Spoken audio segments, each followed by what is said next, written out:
Howdy tidy Rebel fans, welcome to episode 24 of the Rebel Nation Conversation. I am Umrebelfan69 and my co-host is the Themetalreb. Together we make up the Rebel Nation Conversation podcast, your one-stop shop for uninformed and non-expert Ole Miss conversation. Unsullied by sponsorship since 2025. If you're watching on the YouTube channel, then you don't need to know where to go, but for those of you catching us on TikTok, be sure to come to our YouTube channel located at youtube.com at the forward slash at the RN Convo. Kind of mess that up a little bit. There you go. How we looking over there in Columbia today? Y'all get some weather last night? Oh, man, we got a little weather. Woke me up probably 2 or 3 in the morning. Pretty bad storm come through out here at an undisclosed location in Marion County, Mississippi, but we made it through. What's good with you? Yeah, about the same. It was about 1 o'clock down on the coast, and thunderclap woke me up from a dead sleep. But it was coming a flood at the time, and it still rained pretty good bit down on the coast. But yeah, it was kicking pretty good here, but it didn't seem to last very long. Yeah. Okay, got a good bit to talk about this week, so let's dive right in. I guess we can start out with Trinidad Chambliss news. The NCAA filed their appeal on the decision of their appeal to the decision of the court on February 12th. I just do not understand they're pushing it as hard as they are.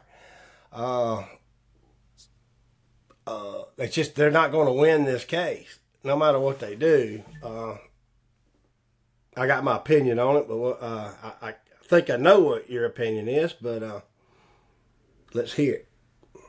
Well, I mean, we talked about it last week. They're kind of doing what they have to do right now, and they have to send a message that, hey, we tried. You know, we done everything we can do, and now we need help from the United States government. Yep. As strange as that. That's exactly what I got. I mean, that's exactly what I think.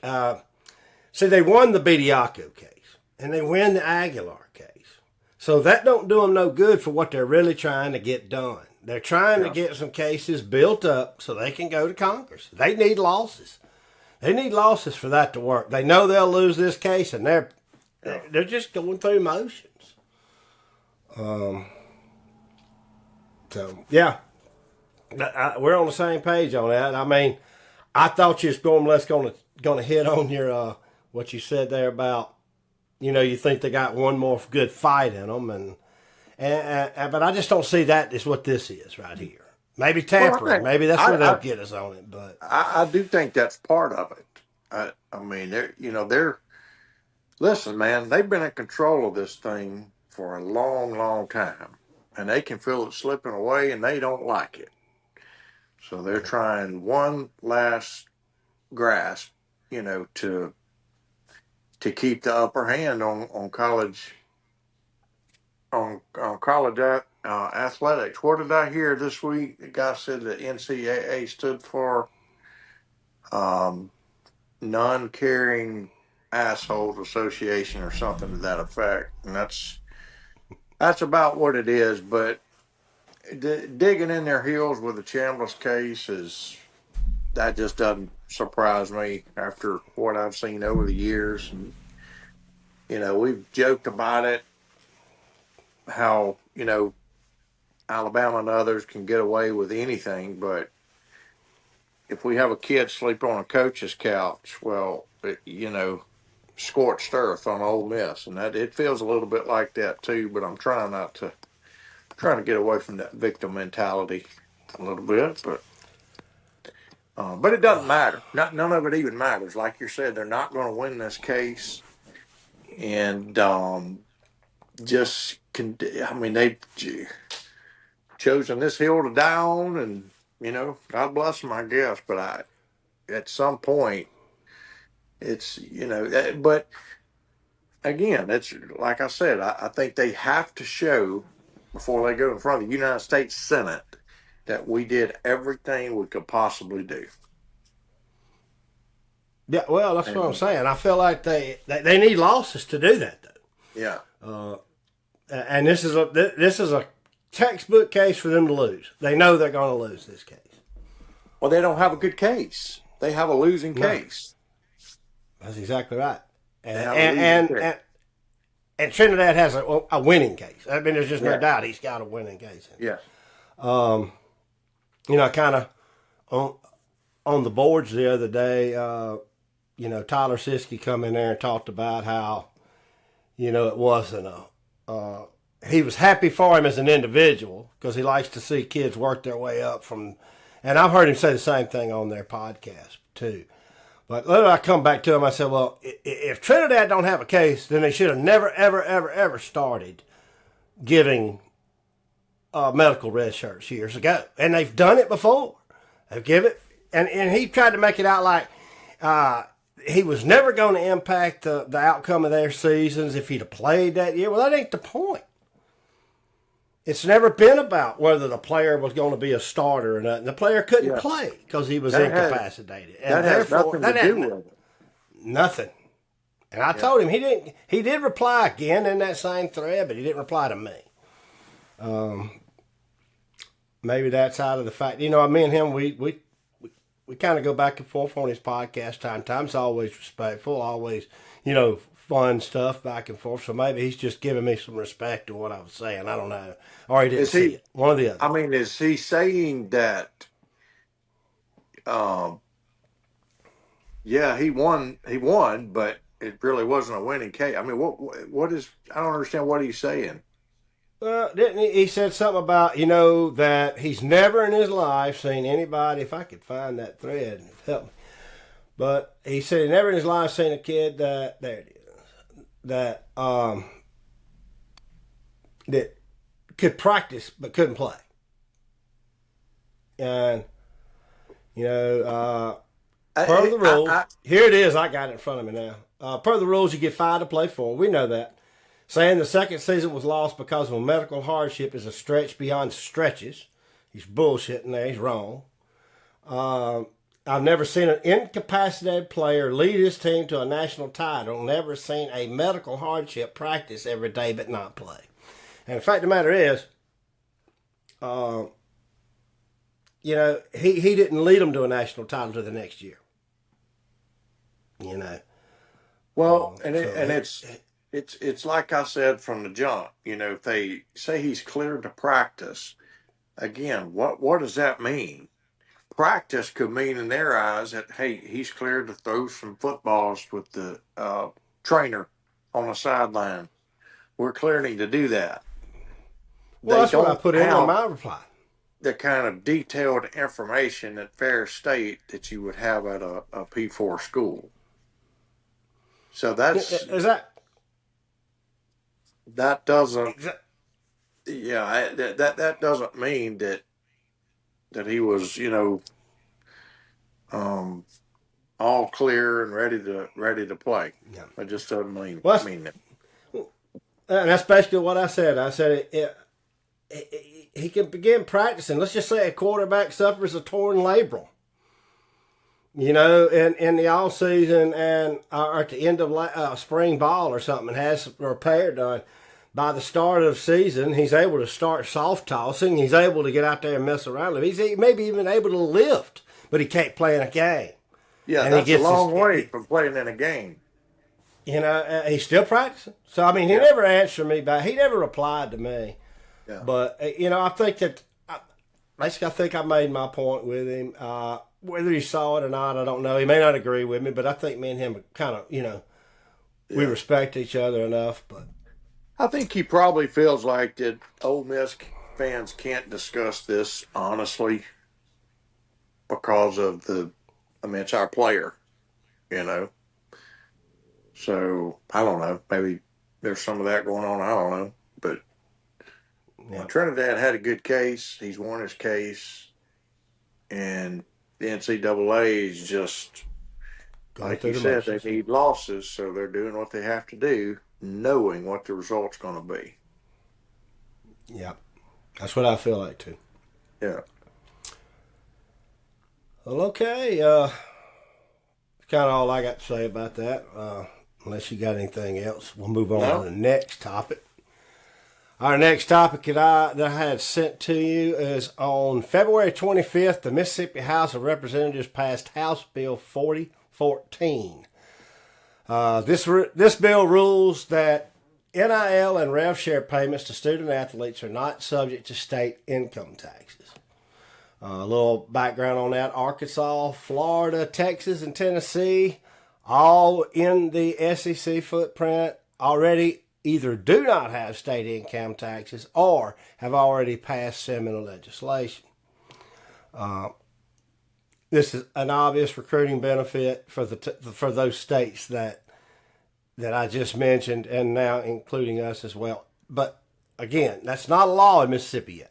It hasn't passed. It's got to still go through the Senate, and then it still has to be signed into law by the governor. So there's 2 more stages there. But I realize this is not fair to everyday working individuals in the state of Mississippi that we pay our taxes. But in all fairness, though, guys, man, I mean, if Mississippi is phasing out the state income tax over the next decade, and I'm here to win football games in this, and I'm just at this point. I guess what I'm trying to say though, we're at 4% right now. That's what our taxes has been dropped down to, is a 4%. And let's just say that between state and Mississippi, state and Ole Miss together, well, let's just say there was in NIL, right? This is before rev share, right? So let's just say in NIL, both of us had, say, $15 million in rosters. So $30 million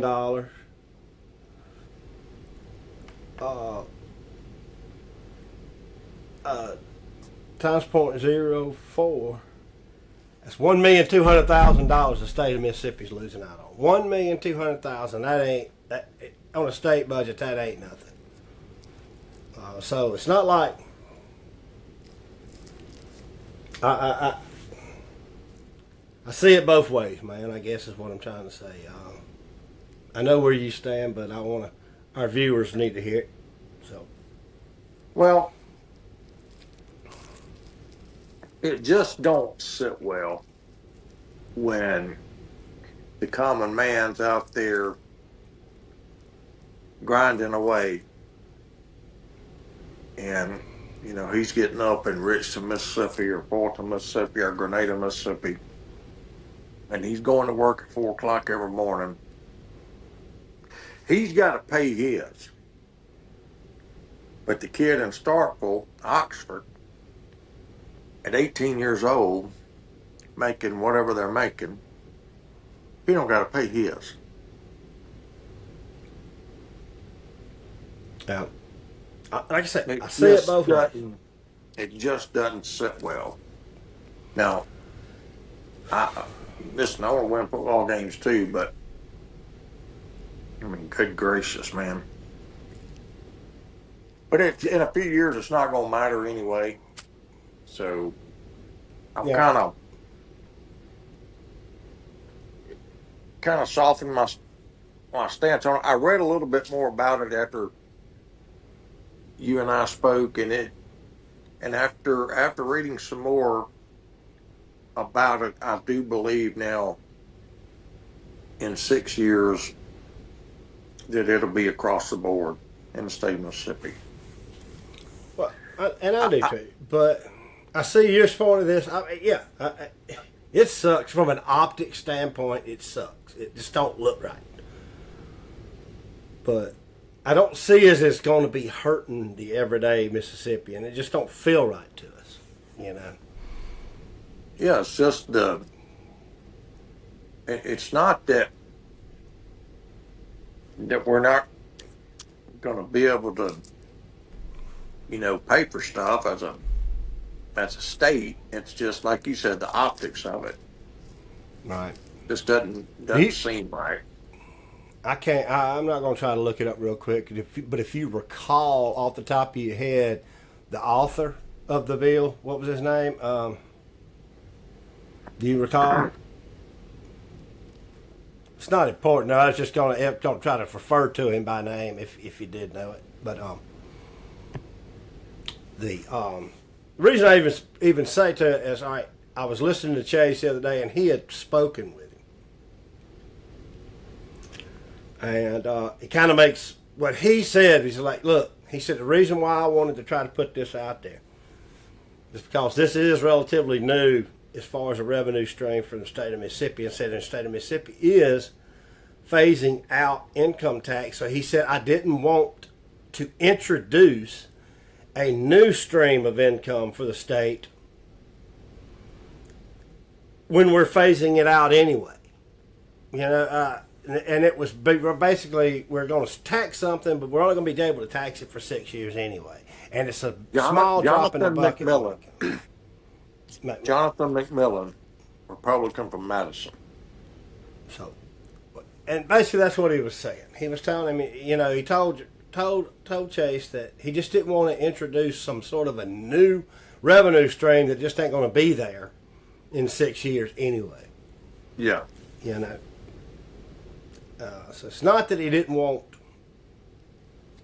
you know, not that he's really trying to give an athlete a benefit that no other state of Mississippian or a Mississippian gets, but he just didn't want to start a whole new tax stream on something that was going away anyway. In 6 years anyway. Right. Yeah. So that kind of, I don't know, made me.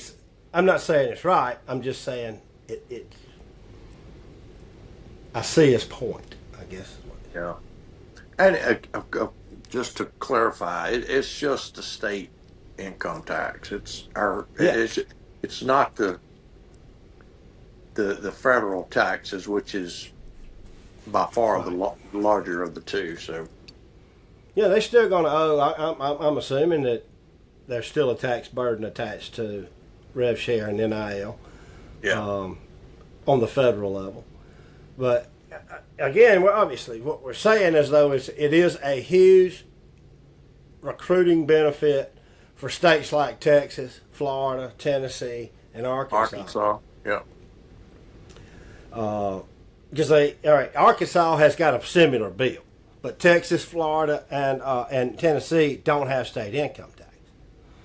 So for those states, to be able to say, all right, kids, yeah, we're giving you the same amount of money, but you get to keep more of it if you stay here.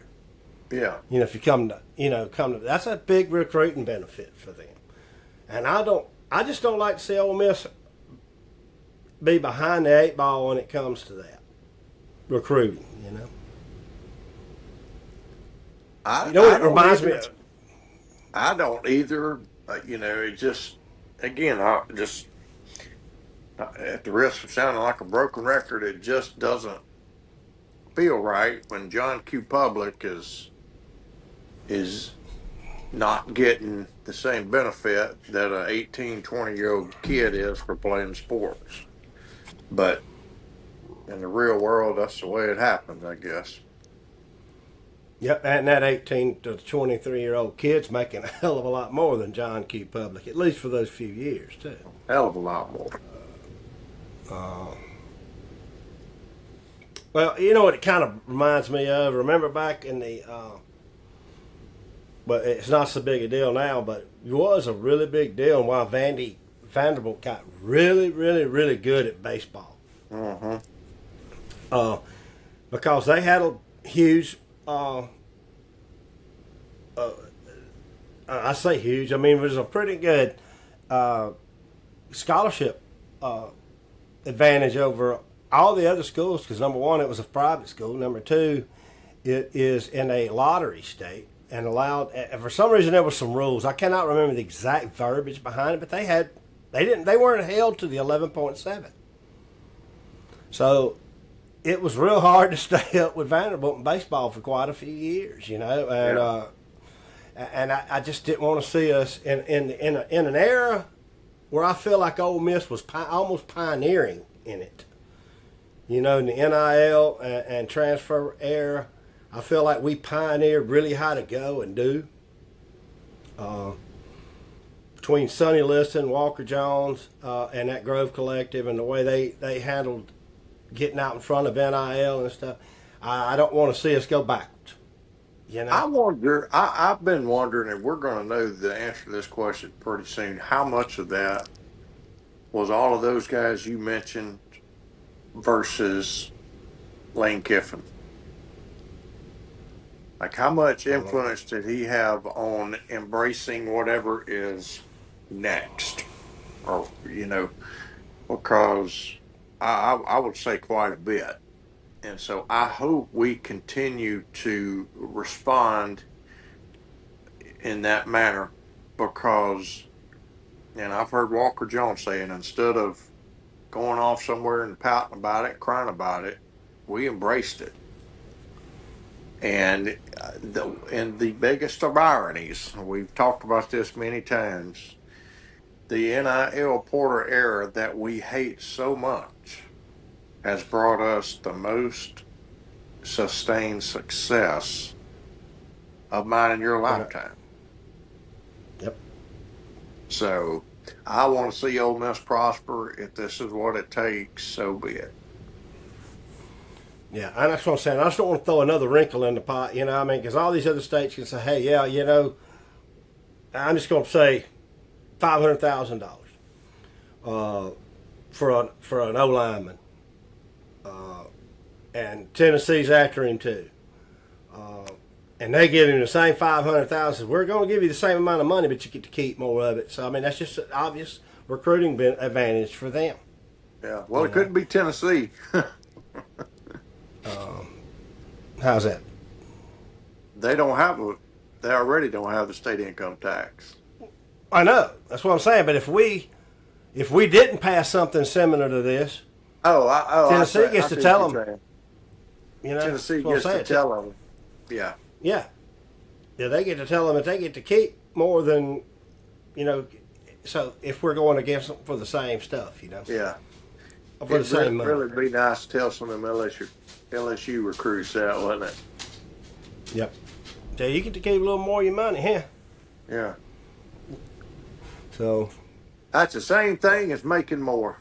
If you keep more, you made more. So we're paying you more. That's the way I look at it. Yeah.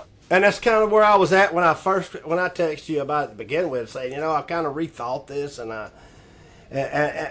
but the main thing is I put the pen to paper and seen just how much money we'd be actually talking about. Yeah. You know, and we just ain't on a state budget. We're just not.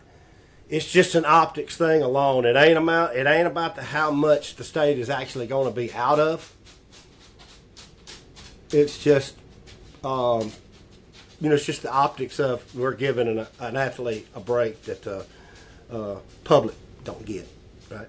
Yeah, I mean, and once I slowed down and pondered it and considered everything, I agree with that. But man, at first, when I first heard it, I was just like, you got to be kidding me, you know?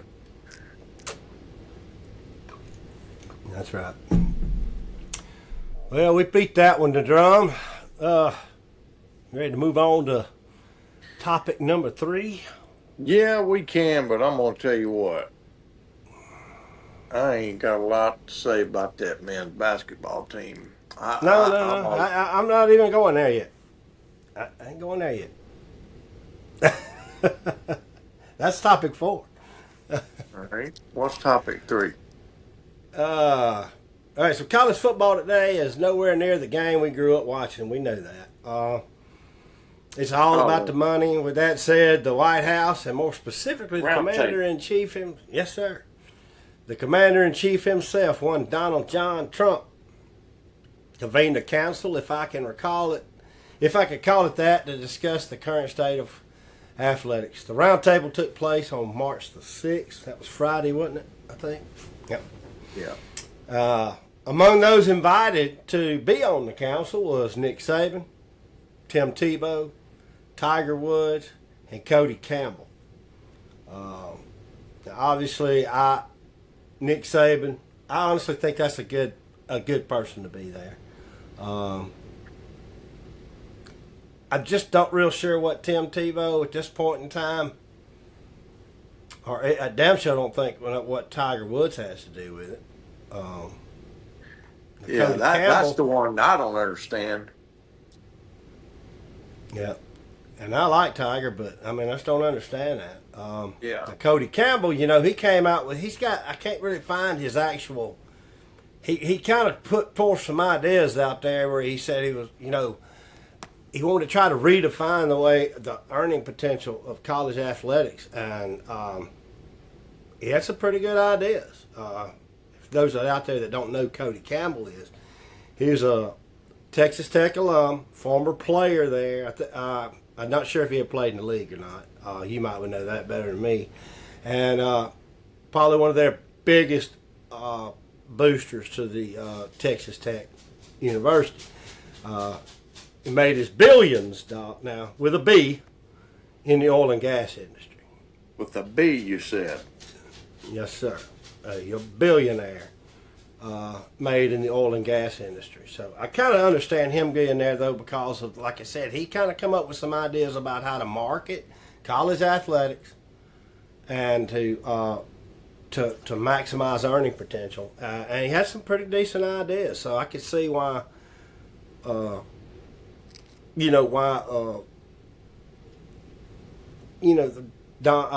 would want him there. But yeah.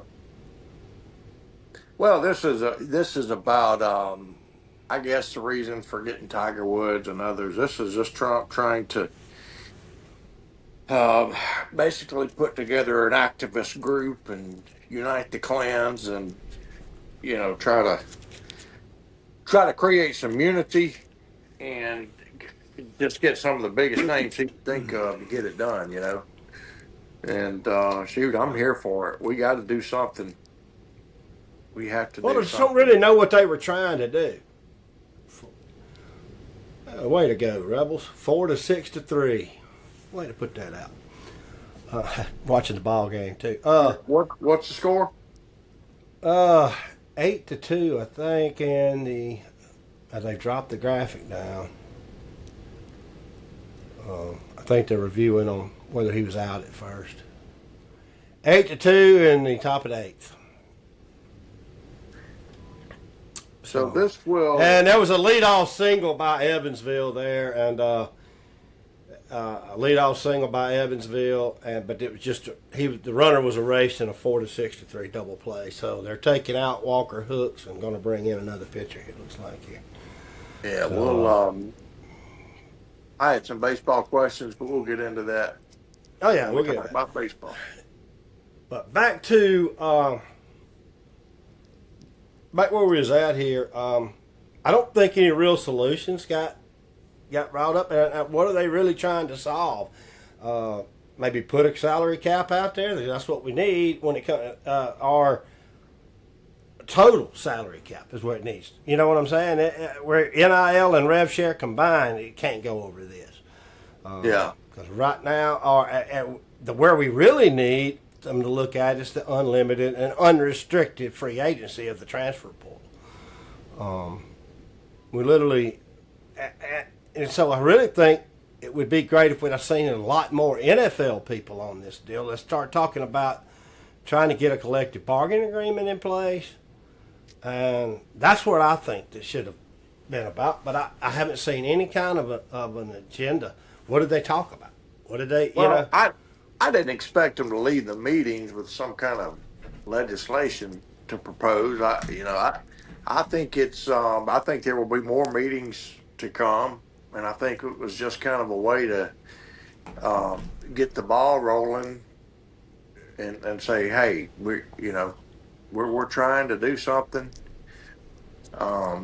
I think I think as much as anything, the whole meeting was just a way to kind of appease the college football fan who's saying, hey, I'm about that far away from checking out of this thing.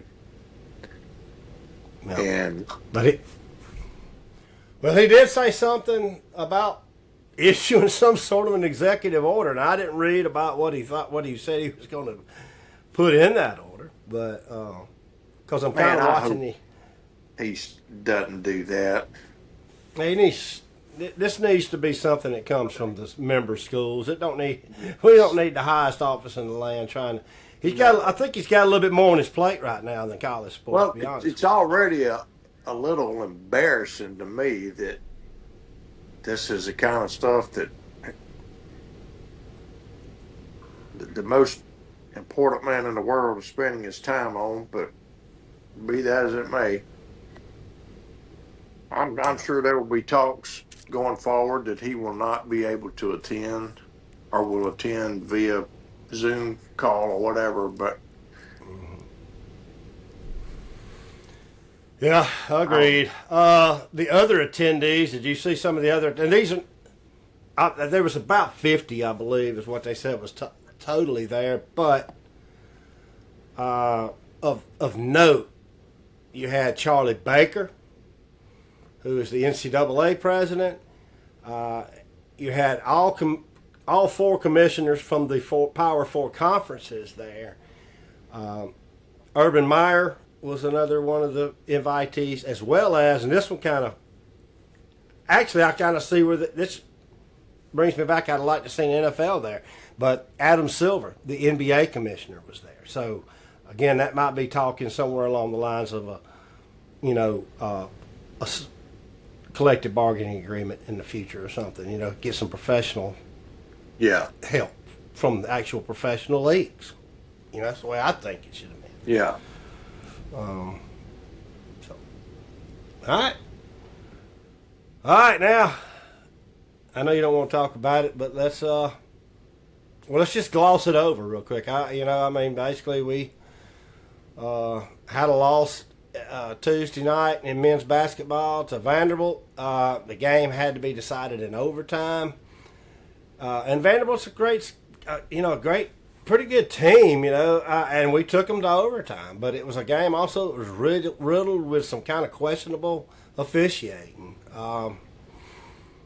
This was the makeup game, I guess, from the Winter Storm Fern. It should have been played during that period of time, but and then we lose yesterday, 64-61 to South Carolina, the only team that we had a chance to finish ahead of, if anything. I don't know what else to say. 5 games. Only our future right now is got to win 5 games in 5 days. Yeah, we play Texas Wednesday. Yep. And I think they're the 10 seed. Yeah, Texas is a 10 seed. We're 15 seed, and so we will be back in Oxford by, I'm going to say, probably Thursday morning, because it's 6 o'clock, guys. You think we'll come on home that night? Oh, yeah. Yeah, we'll be back home. The players will be comfy in their beds Wednesday night. They won't be staying in Nashville. Yeah. Well, that's kind of the way I see it, too. But man, I ain't got no confidence in that group. None whatsoever. Bad team, man. It's a bad team. It's just all of what it was. And I've listened to the podcaster that we don't care too much for, Neil McCready, a little bit, and he's got a point when he says this team don't suck. You don't go to overtime against Vanderbilt, a good team, and we was in a lot of other games this year. Literally just didn't finish them. It's not that we suck, but to me, I feel like we're a bad team because you said it a million times. There's no chemistry, so we don't work as a team. Yeah, it's almost like there's 5 individuals out there instead of 5 teammates. Yeah, and I can't. To me, basketball more than any other sport requires the right chemistry. You got, because you have so many. There's so many aspects to the game. And so you can be a valuable player and not fill up the stat sheet. And we just didn't have it. We didn't have it at all. We never had it. and it was just a big fat mess from Chris Beard and everybody involved with the basketball team. But I will give one bit of positive news. Sean Padula from last year's team has signed a 2-way deal with the Los Angeles Clippers. Oh, really? I know. I seen he NBA. made his. I seen he made his debut the other night. Was that with the Clippers? That was with the Clippers. He didn't actually get to play, but he was on the 15-man roster that was active for the game. And he's on a 2-way contract with their G League team, which means that if they like he's playing for their G League team, but if they have significant injuries or something to their active roster, they can bring him up. And I believe those contracts when they come up for the G League, if you sign a 2-way deal, you can be on the active roster for 10 days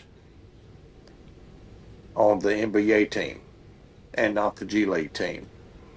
The NBA 2-way contracts allow up to 3 additional players to sign a 2-way contract with them, and they just split their time between the NBA and what that NBA team's G League team. So he'll probably fulfill this 10 days and then go back to the to the G League, and then as needed they'll bring him back and forth for the rest of the year. But guys like doing it, obviously, because it gets them one step closer to the big show, and it does pay more money. And of course, you would hope that you get a chance to get in the game and shine and do your thing, but most of the time that doesn't happen. But it's the teams do it because it gives them a lot of flexibility. I mean, if you've got a 2-way player, you can waive that player without a cap hit and just send him back to your G League team. So it's a win all the way around. But for somebody like Sean, man, it's a great opportunity to get his foot in the door. And I tell you, I'm pulling for him. I'm a believer in that kid. Yeah. So anyway, I thought that was pretty cool. It's probably the most positive thing we got to talk about right now with men's basketball. Men's basketball. Yeah. Ladies, they had a big win the other night, and then got beat pretty thoroughly by Texas. And I'll say one thing about the ladies team. To be a good team, and I believe they're very good, man, they can melt down quicker than any team I believe I've ever seen. I don't know how many times I've seen the opponent go on just a 20-2 run, just like that. I mean, the game with Texas the other night, we were in the game. It was 59-57 with 9 minutes left in the game. We lost by 26.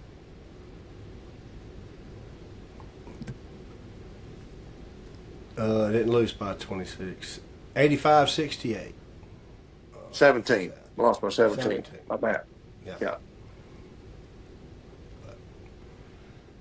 Yeah, but they were seeded 7th in the SEC tournament, which did get them the first round bye. Faced Auburn, kind of just blew them out in there. Blew them out. In the round 2 game, then beat Vanderbilt, the 2 seed. And that game, we actually led that Sungum by 32 points at one point in time. 49-17 at halftime. Yeah. Now, we only won by 11 because of that meltdown thing I was talking about, but still, a win is a win. I'm not going to hold that against them. Yeah, one little thing I did see a note was, what's the Vanderbilt head coach, Shea something or another, I can't think of. Coach Yo is 6-0 against her. Yeah. She got kicked out of the game. Vanderbilt head coach did. Yeah. So.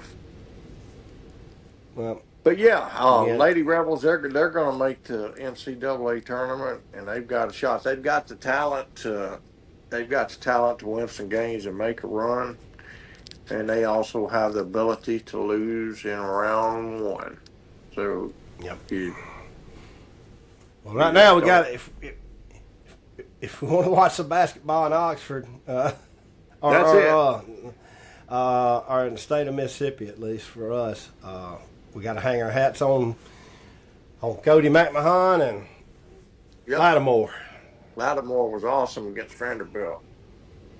Yep, her and McMahon both. Yeah. Was it 27 and 26 respectively? Something like that. Yeah, something like that.